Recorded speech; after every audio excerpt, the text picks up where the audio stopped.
safe. Before you cross me, look both ways. Leaving the scene with no trace. None in my league. You out of place. I'm not at the top. I'm outer space. Can't eat with us. We're out of place. I'm doing fine. I'm feeling great. You're not my fan. You can't relate. Straight talk going state to state. Hey guys, what's going on? It's your host, your boy George Mackay, and I'm here again live on location at Demand Lucha. It's one of my favorite promotions, and I'm sitting down with one of my favorite indie darlings. That's right. I actually discovered you. Well, actually, I should make the introduction first. Jordan Oliver, ladies and gentlemen. So I actually discovered you on MLW. Yes. I started an MLW side podcast called the MLW Rewind. Yes. Me and my partner have been going strong for 2 years now, and you were one of the first people that attracted us to everything about the MLW product. Really? You, Myron Reed, that whole faction you guys had was incredible. We came in when you guys, it was during the pandemic, yes. So you guys were doing the kind of the closed set recordings and stuff like that, and you were putting on the weight, you were putting on the size, and you cut that just insane 12-second promo in the middle of the ring when you were like, Fatu, I want that fucking title. And I was like, well, he wants the fucking title. I think we should give him the fucking title. That's what I think. And you guys went on to have one hell of a match. Now, I'll be honest with you. I didn't know how you were going to fare in a match with a guy like Jacob Fatu's size. Yeah. It didn't go your way, but you showed improved. But I guess my first question is, what was your MLW experience like for the time that you were there?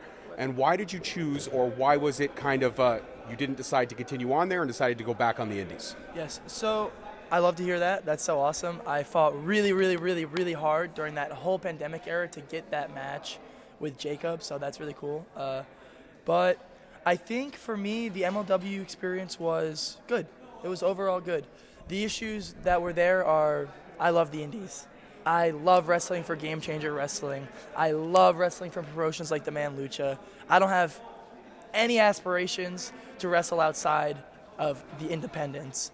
This is where I belong. This is what I love to do, and yeah, that's why. But the MLW thing was so awesome. I learned so much. I got to be around so many great minds like Low Key, Savio Vega, even Court Bauer. These guys are geniuses, and they helped me go from maybe here to here.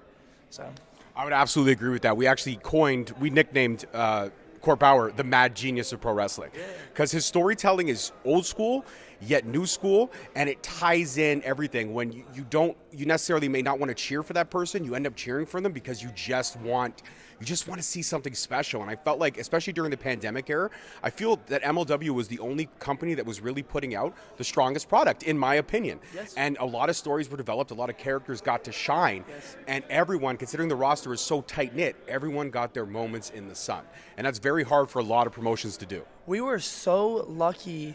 I would say I was so lucky to be a part of MLW at that time, because they would hit us up and they would say, hey, can you guys please do these videos and these promos, and not really give us direction or whatever. And I was very lucky too. I'm young, I'm 23, but at that time I signed to MLW 18 years old.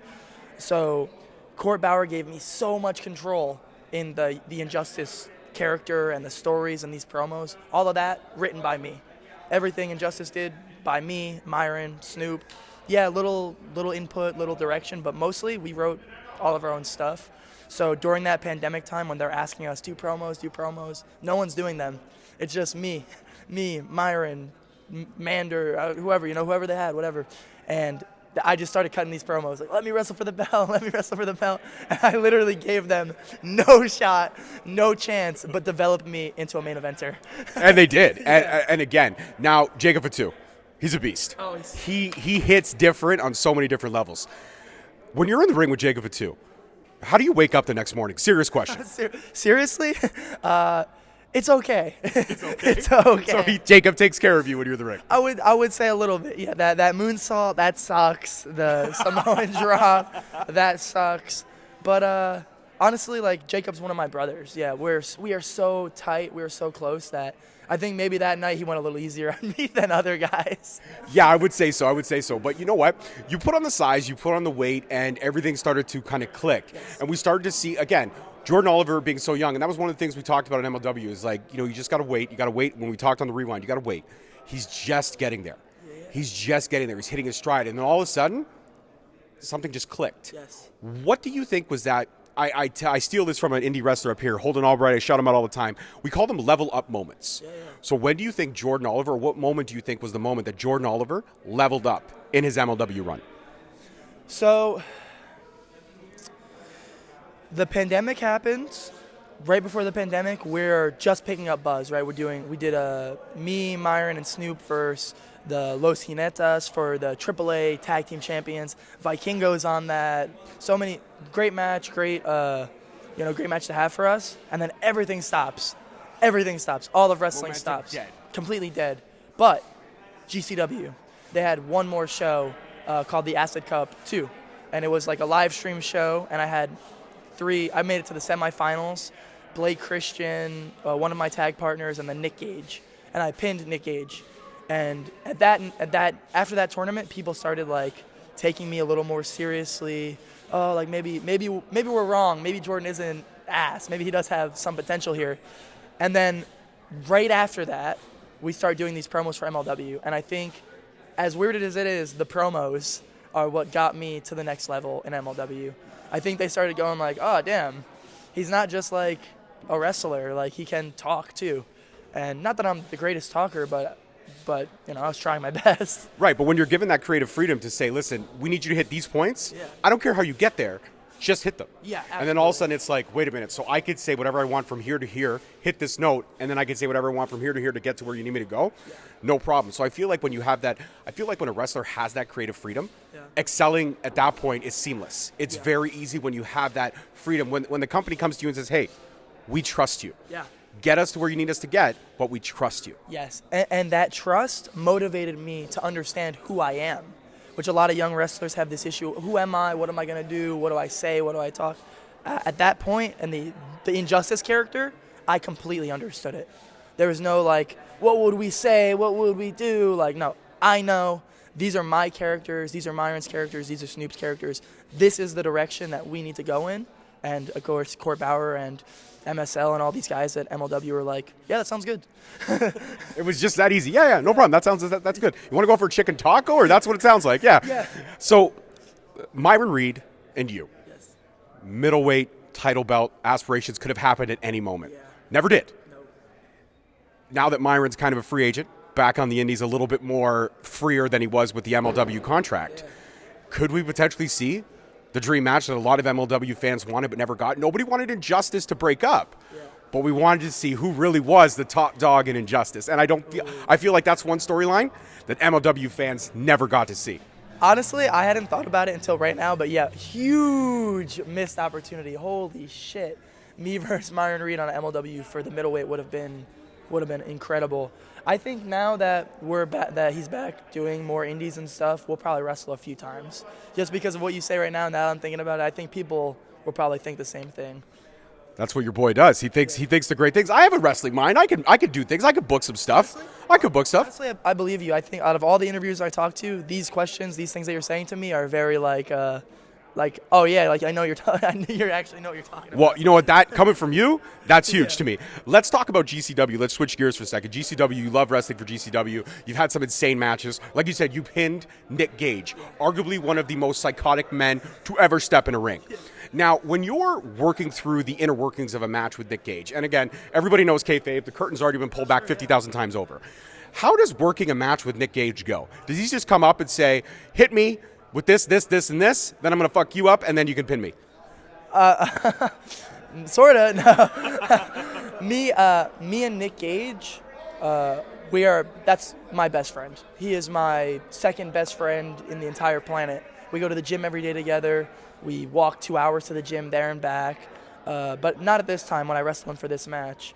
So it was weird, yeah, because he's like, if you know him as Nick Gage, then like he's always like that, like in the back, whatever, like what you see in the ring, like he's always like that at the shows. So Nick Gage, there's no kayfabe with Nick Gage. He keeps a 100 everywhere he goes. Yes. But if you know him, then he opens up and he's a little different, of course. So for that match specifically, I can't remember how brutal it was, but I remember there's one point in the match where he's like, yeah, I think you're going to have to take barbed wire, bro. I think you're going to have to take the barbed wire, bro.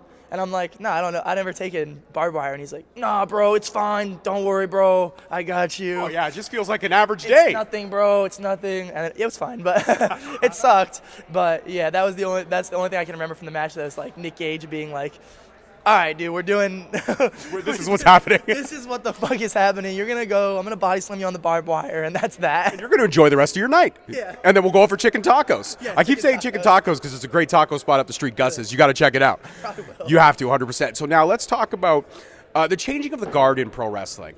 There was a lot of things that came out of the pandemic, especially the speaking out movement, where a lot of wrestlers got kind of brought to the attention of what they were doing behind the scenes. Locker rooms got cleaned up.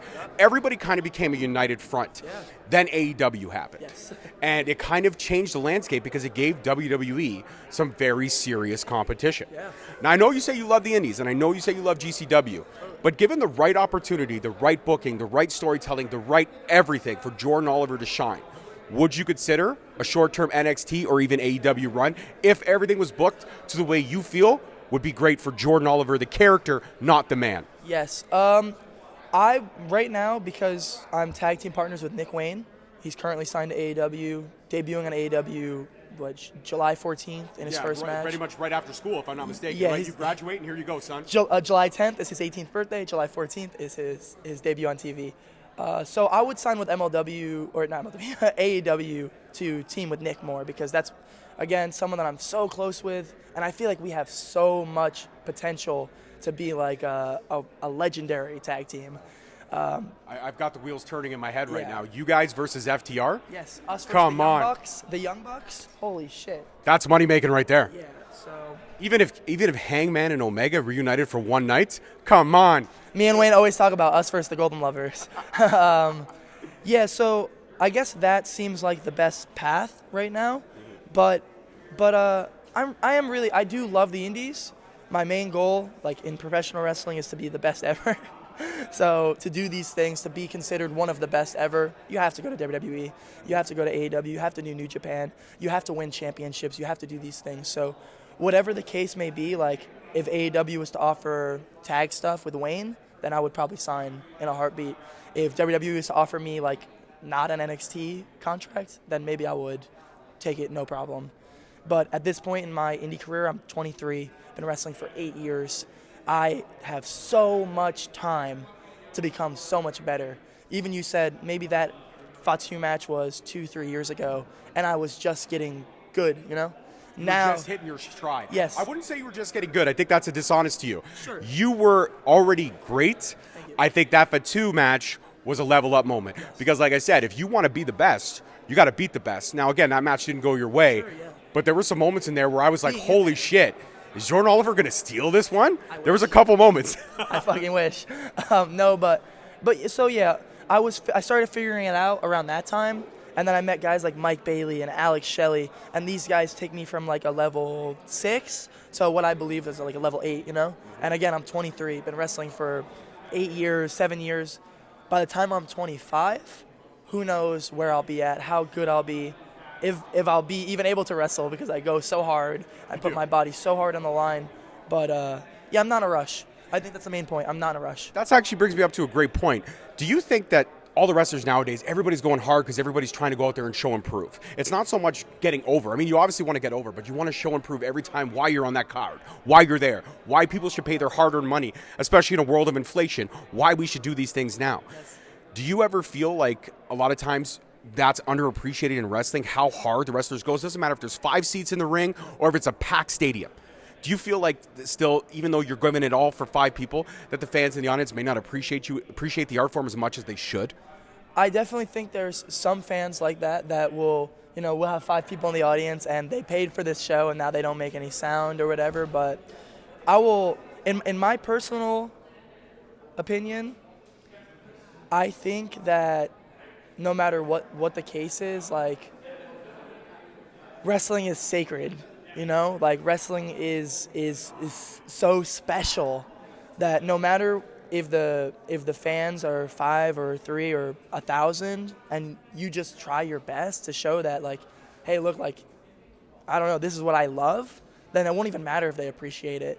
Because I love wrestling so much that during the pandemic, a lot of us wrestling in front of nobody for no reason, just to wrestle. So I don't know if it's underappreciated, but I think what is underappreciated is the full effort that it takes. Not just like showing up to not just like wrestling, there's so much more. Today I got up at 2 in the morning. I got on a plane. I flew here. I have slept only 3 hours on the plane. Now I'm here. I'm going to wrestle in a few hours. And then I have to go to Indiana. And then from Indiana, I have to go to another Indiana show. And from there, I have to go to Atlanta. And from there, I go home. And then the next week, it's the same thing, another 4 days traveling the whole time. I think those are the parts that the fans don't appreciate as much. Is the amount of work it takes to actually get somebody there for this 15 or this 20-minute match. I see that. Now, GCW, groundbreaking in almost everything it does. Now, GCW has the second woman to be representing a heavyweight championship, Masha Slamovich. What a dangerous girl. And I remember when I asked her, I go, where did Slamovich come from? She's like, because it was as close as I could get to slam a bitch. Yeah. And I was like, that's amazing. Masha's a great friend of the show. Shout out to Masha. We love you. Everything you're doing at Impact, everything you're doing at GCW, just killing it. But do you think there are more promotions out there that should take the suit of Impact with Tessa Blanchard, of GCW with Masha Slamovich, and we should be having more of these intergender matches because women, a lot of them can go sometimes better than most of the guys, and that's not me being cliche. That's me just being honest.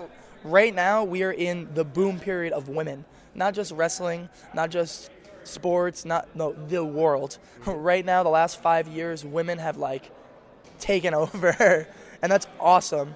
I think the only issue with a women champion, so Impact's a great example for this. I always talk about it to my friends. Never said it on a podcast. Breaking news. Breaking news. I think it's really weird to have a women's championship and a heavyweight title that is intergender. I think if the women's belt's there, that's like the women's heavyweight championship, and the men have their heavyweight championship. Okay, I see what you're saying. In Impact specifically. So it's a little blurred lines, because why wouldn't Taya Valkyrie just wrestle for the world title? Why even go for the women's championship? I see what you're saying. So why have the Knockouts title if some of them can go for that world heavyweight title? Like Jordan Grace is an obvious contender for that title. Just make it Why have her even bother going for the knockout? Have her stare Josh Alexander down and just go. It's a waste of her time as a character, I think, to go for that lesser belt. Not that it is lesser, but it is, obviously, because there's no... Because that's the peak of where she can go. Yes. And if she goes here, it's like, well, what do I need to go here for? I can just go here. Totally. But at GCW, we don't have a women's championship. The world title is just an intergender world title. If you're the toughest motherfucker in the building, then you're going for that shit. That's gender neutral. Motherfucker is gender neutral. Yeah. If you're the toughest motherfucker in the building, then that's all that matters. Exactly. And Masha we share a birthday, June 18th, and she is one of my best friends in wrestling, and she is legit the toughest motherfucker. In the building. For real. She will beat the shit out of you. She always gives it her all. She puts in the time. She puts in the effort, and this is why she's our champion. So I do agree that more promotions should do this, but I think if they do, then maybe no women's championship. Just make the world title. For anyone on the roster. World title. That's it. Not men's world heavyweight, not women's world heavyweight. Heavyweight championship. If we're going to do it, we're going to do it. I like that. This is awesome. Fantastic. One more question. I'll let you go prepare. When it comes down to Jordan Oliver, again, being only 23, wrestling for 8 years. You've been wrestling for 8 years. I've been podcasting for 8 years. I've got married to I punched above my weight, Jordan, I'll be honest with you. My wife is drop dead gorgeous. I don't know how I got her. I love you, honey. Always remember that. But and I have blessed with 2 beautiful daughters. I'm a proud girl dad.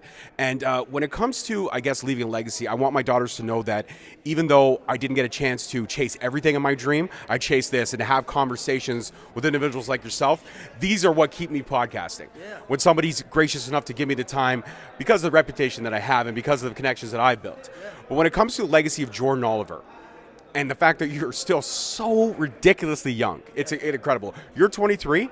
I'm almost 40. Oh, wow, really? Yeah. Do I look 40? No, I would say 30 if I'm being honest. Yeah, he just shot up top 5 wrestlers for me right now. Just shot up with that compliment.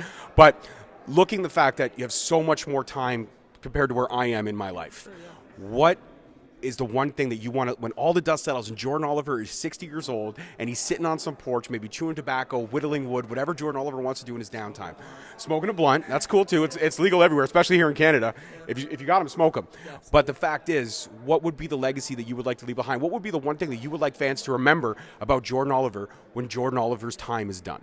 I want, when I'm done wrestling, when I die in the ring at 100 years old, I want the fans to remember that I try my best every single shot. But I want the boys to know that I tried my best to make sure that they got better. I put a lot of effort into the talent that's younger than myself, and I really, really, really care about making the indies better. I dress up every show, I wear the suits, I do these things. Not You look just fantastic, by the way, and Thank it's very you. easy for you. Not to just make myself look good. I don't give a fuck about me. I'm doing stuff like this to bring the indies up. I really, really feel like people look at us as a joke and not as serious. You know, when they show up, we have all the wrestlers are wearing sweatpants or not giving a fuck. I want people to come to these shows and see, like, no, like, this is pro wrestling, and because of me, I want to bring that up. That's what I want. I want people to understand that I brought indie wrestling up. By the time I'm done, that's my goal. I think that's completely obtainable. Jordan Oliver, I want to thank you so much for the time and let you know that you're now officially a member of the Straight Talk family, man. Anytime you want to chop it up, we'll do it. Now, do me a favor. Look in the camera, give me that Jordan Oliver intensity, and tell him you just had a kick-ass conversation with your boy and that they should subscribe because this conversation was hella fun. Hey, you just watched this lit-ass podcast, me and my boy Ray here. You got to subscribe. If you don't subscribe, then you'll be stupid. But if you do subscribe, then you'll be young, dumb, and broke. All right, guys, that's it for this one. Peace, love, and wrestling. We'll see you next time. Thank you so much for listening. Don't forget to tune in next week for another great episode on all available podcast platforms and hosted on Podbean. Also, check us out on YouTube at Straight Talk Wrestling, on Instagram at Straight Talk Wrestling, on Facebook at Straight Talk Wrestling, and on Twitter at _Straight Talk. And if you feel the need to buy some sweet merch, check us out on ProWrestlingTees.com. Leaving the scene with no trace, not in my league. You out of place. I'm not at the top. I'm outer space. Can't